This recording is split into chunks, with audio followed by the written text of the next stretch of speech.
Vice President Osinbajo pledges federal government's commitment to creating better environment for MSMEs to thrive.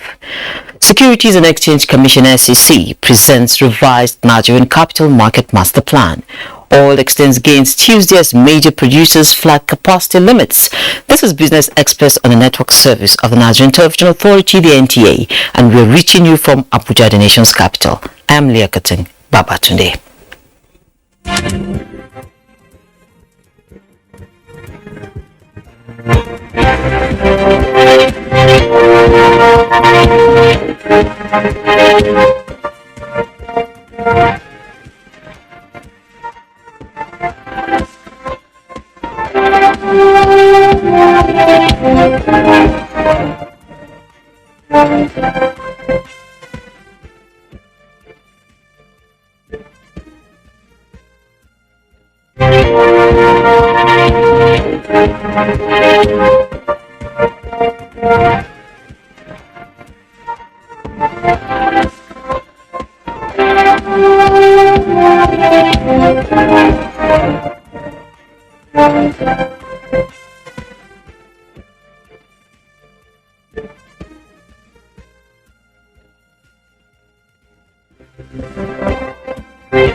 We begin with tax matters. Federal government has concluded arrangements to begin the collection of 10 naira per litre sugar tax.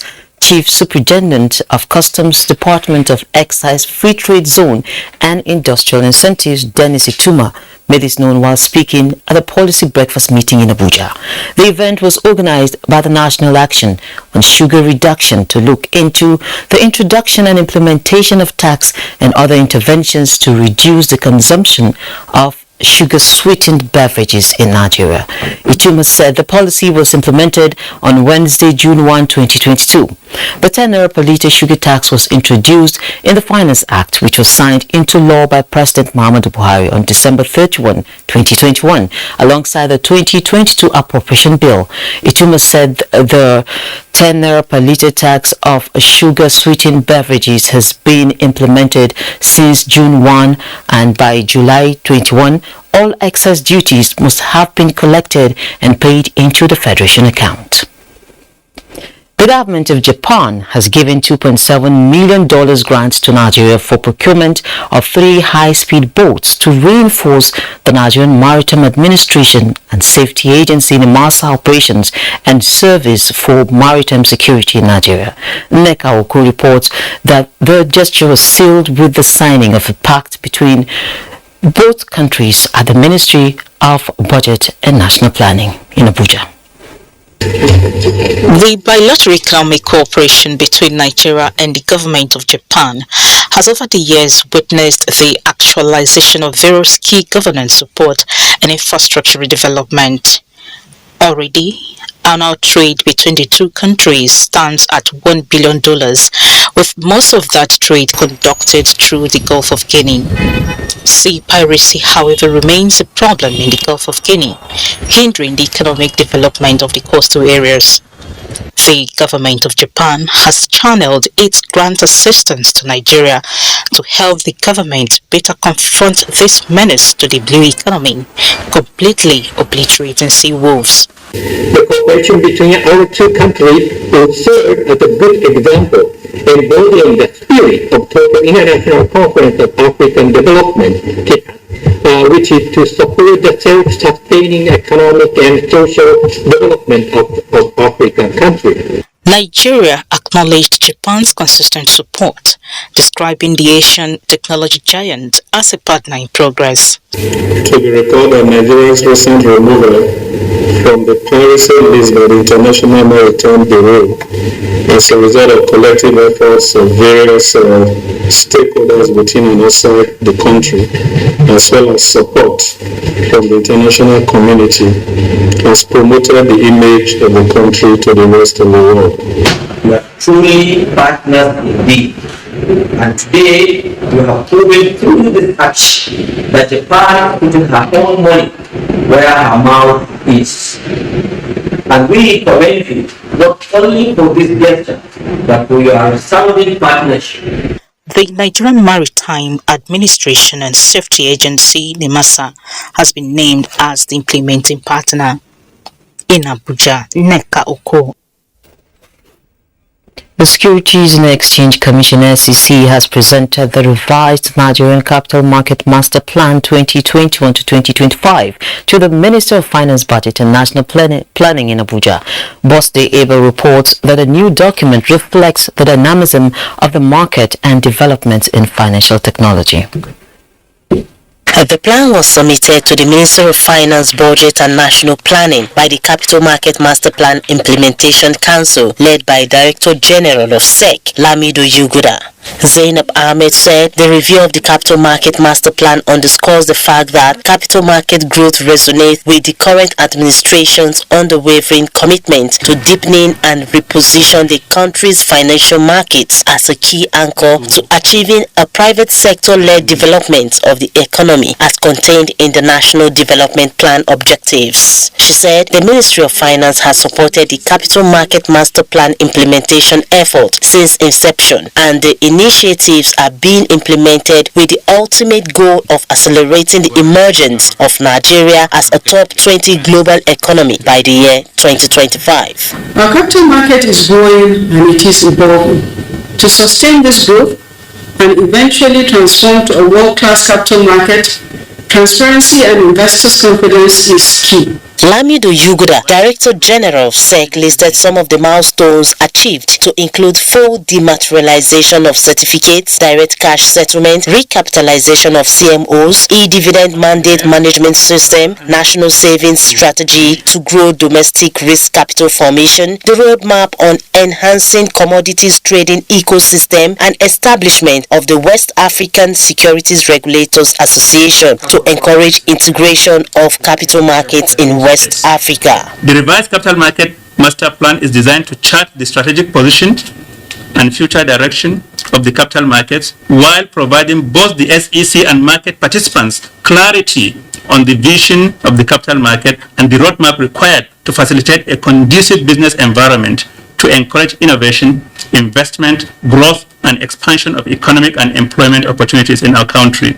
The main objective of reviewing the master plan is to produce an updated version of the document, primarily to engage stakeholders on the current level of market development and opportunities for further capital growth. In Abuja, Bosde Abel. In the wake of global shocks to economies, policymakers in Anglophone ECOWAS are meeting in Abuja to build capacity for improved macroeconomic, financial and debt management strategies in constituent member countries. This is the focus of the West African Institute for Financial Economic Management (WIFEM) on exchange rate regimes and policies in Abuja.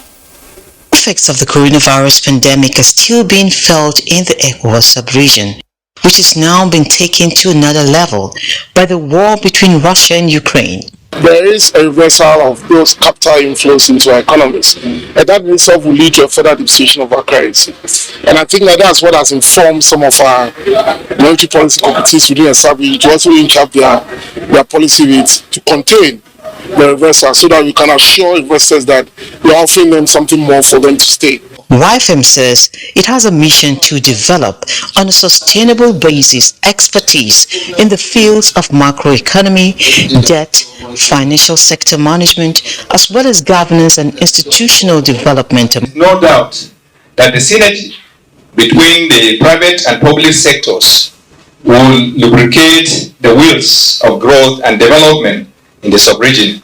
for the Central Bank of Nigeria. Global economic and financial crisis, pandemics, currency crisis, commodity supply shocks and geopolitical tensions are some of the fundamentals that have determined the choice of Nigeria's exchange rate regime. Our choice of exchange rate regime had at all times been determined by the prevailing macroeconomic fundamentals, and it is not uncommon that the dynamics of the external and the domestic economy leads to a change in regime. YFM was established by the central banks of the Gambia, Ghana, Liberia, Nigeria and Sierra Leone in 1996, primarily to build capacity for improved macroeconomic financial stability and debt management in the constituent member countries.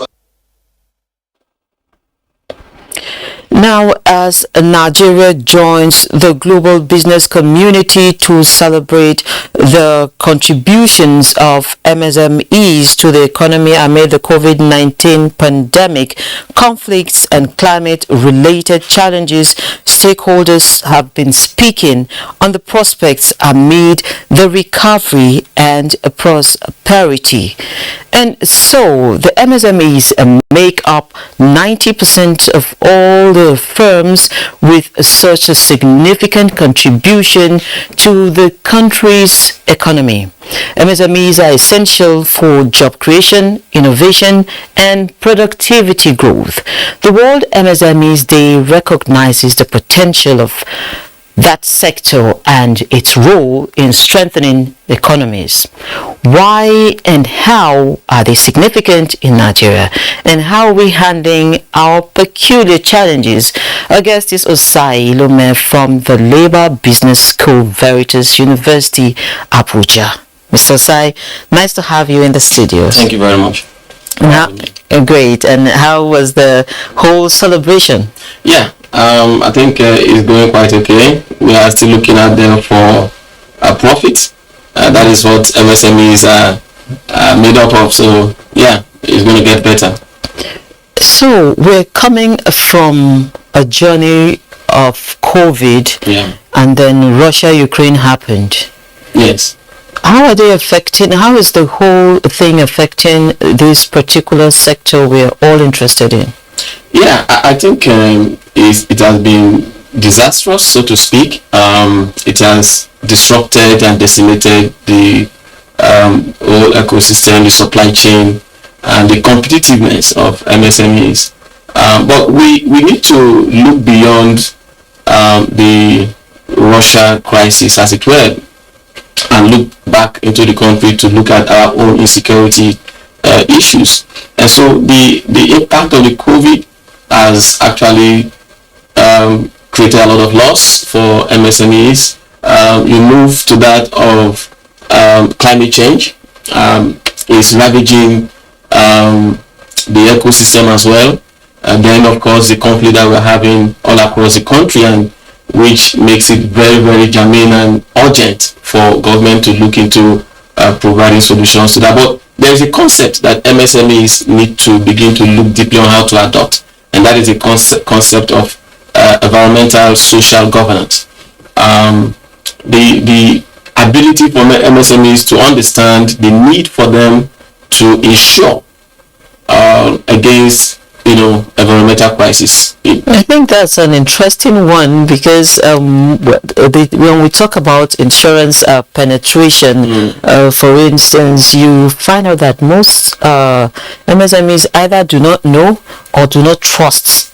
Yes, in fact, that is why I'm bringing this topic to the fore this morning, because even the concept of environmental social governance is not also, very well known by the MSMEs. It's not even well implemented or adopted by relevant regulators in the economic space, like the insurance sector that you're talking about. Because if they understand the concept of ESG, they should know that they can begin to drive this concept to the MSMEs to understand the importance of environmental insurance beyond the traditional insurance that we have. And that is why we see a lot of lacuna, a lot of inefficiency in the insurance sector, and we want to also urge them to step up their game to join hands with relevant MSME associations to reach out to MSMEs with new innovations, with new products, especially as it affects environmental crisis, because we are into that at the moment. And then you also talk about the insecurity. People need to insure against insecurity, because at the moment you can't even determine when it's going to happen. It has become a daily occurrence, and so a lot of new thinking has to come to play. So while we talk about this security, the Vice President yesterday at the MSMEs Award last night talked about enabling environment for MSMEs. How enabled is our environment, and how can we make it work for people in the industry? I think the MSMEs in Nigeria are, they are very industrious. Of course, Nigerians are resilient people. Of course. But we would like to call on the government to step up their interventions. And so we like what the Vice President is saying, but again, for our MSMEs to be able to compete, because we're in the global economy, and of course bringing it down to the African economy. And so for our MSMEs to be able to compete adequately and effectively, power is one major problem. And this brings me to the point where we, recently the Mr. President had an interview with Bloomberg, where he announced that the government is trying to decentralize power. That has been a major issue.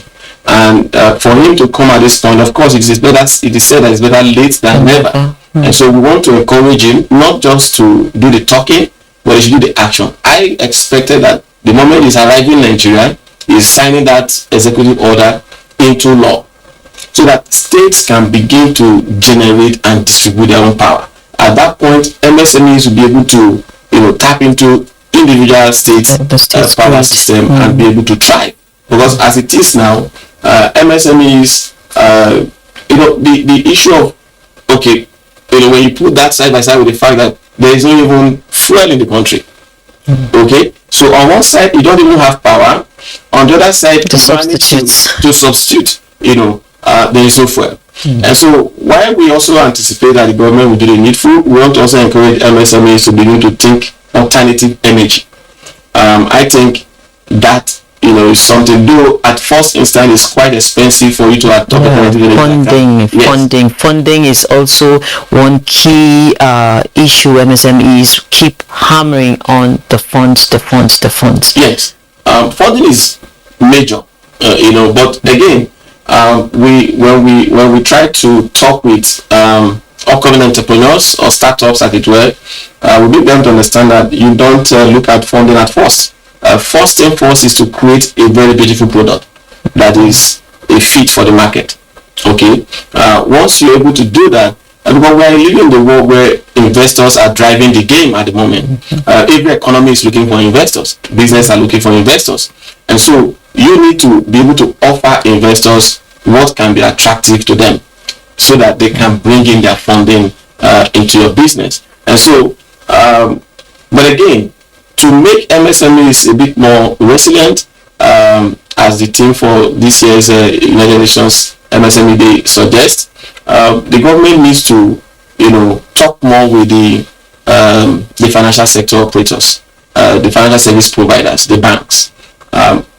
They have not yet been funding startups, and from experience all over the world, startups are effectively funded by the financial sector, and that is why you have developed economies continuing to be at the lead in terms of introducing products that are globally acceptable.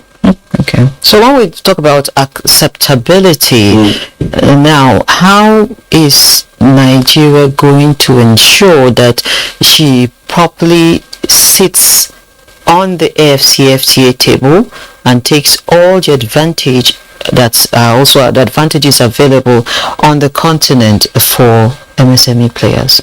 Yeah, I think one way they can do that, of course, today, if you look at the tech sector, for instance, you will understand that across Africa, Nigeria is attracted the highest amount of investment into the tech sector across the African continent. So we should pay attention there. But beyond paying attention there, we should learn the lessons from that sector and duplicate them in other sectors of the economy. And one quick lesson we can learn is creating of industrial hubs outside of the tech, or rather in addition to what we already have in the tech space. Industrial sector for agri sector, for instance. Industrial hub for agri sector, industrial hub for different manufacturing sectors in the economy. That will begin to also give impetus to entrepreneurs to go into those sectors and replicate the same success story that we have in the tech sector. Okay, I must sincerely thank you, Mr. Sai, for coming on the program today. Thank you very much. And wish you all the best. Thank you very much. Thank you. So we move on now. The National Bureau of Statistics, in collaboration with the Federal Ministry of Agriculture and Rural Development, the World Bank, and the Food and Agriculture Organization (FAO), have commenced the National Agricultural Sample Census in Nigeria. The objectives of the NASC exercise, among others, seeks to provide basic information on the structure of the agricultural sector in Nigeria, to provide a comprehensive frame and register for conducting subsequent agriculture and household-based surveys, and also to collect relevant data that will assist government at all levels to formulate policies and monitor interventions aimed at ensuring food security in Nigeria, as well as to provide data for the proposed rebasing of the national gross product scheduled for 2023. The Bureau appealed to all stakeholders for maximum support towards making the conduct of the exercise successful. We move now to Surviving COVID-19 series, and on this episode of our series, we present to you one man who broke free owing to the pandemic and now a comfortable employer of labor who also tutors others to so. Let's hear it from Shamsuddin.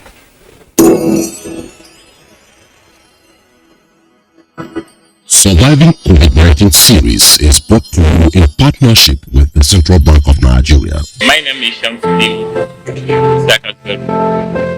I started my business since 2015. When I come to Abuja, I'm working under someone. Definitely, I have a lot of challenges of working under someone. That's why I decide to go and get my own so that I can stand on my own. When COVID starts, I was in Delphi Market International. As the COVID started, I packed all my machine to the house and I start my business normally using delivery. So sometimes I can use bike, the dispatch rider again. I apply many times up to today. I didn't get anything from government. Even they violated their sharing, even one movie I didn't get. I want to advise a youth to just not believe just one business. You have to do so. Plan B. If plan A is not clear, we can just go to plan B. Many of our youths now, they believe in government appointments in government. But right now, where we are, we are in this country now, if you are not a someone, you can't get a government job. You have to start on your own so that you can help yourself and your family. As I am now, I have almost 6 children that I'm paying their school fees. And through this business, those 3 children, these 6 children, it's only 2 in my room. Some children, they are orphan and my brother children, and they are under me. I'm the one that sponsor all their schools. So I thank God Almighty for this business. I employ many. At least just a fine.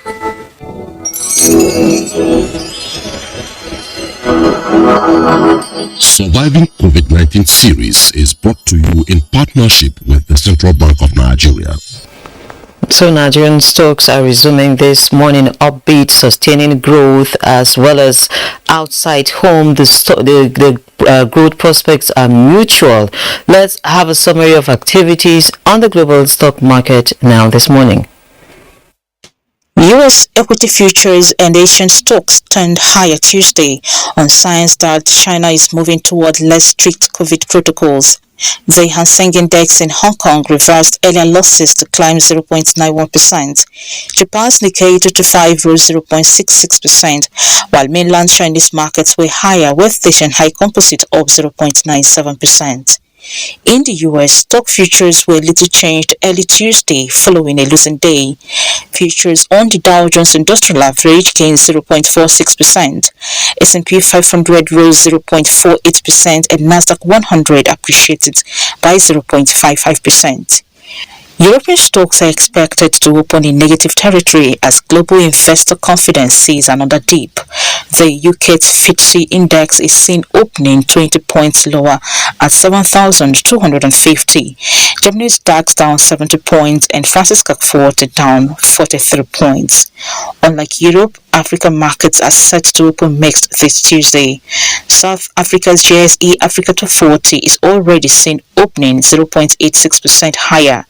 Namibia's overall index and Morocco's free float index are negative, while the other markets are yet to post numbers.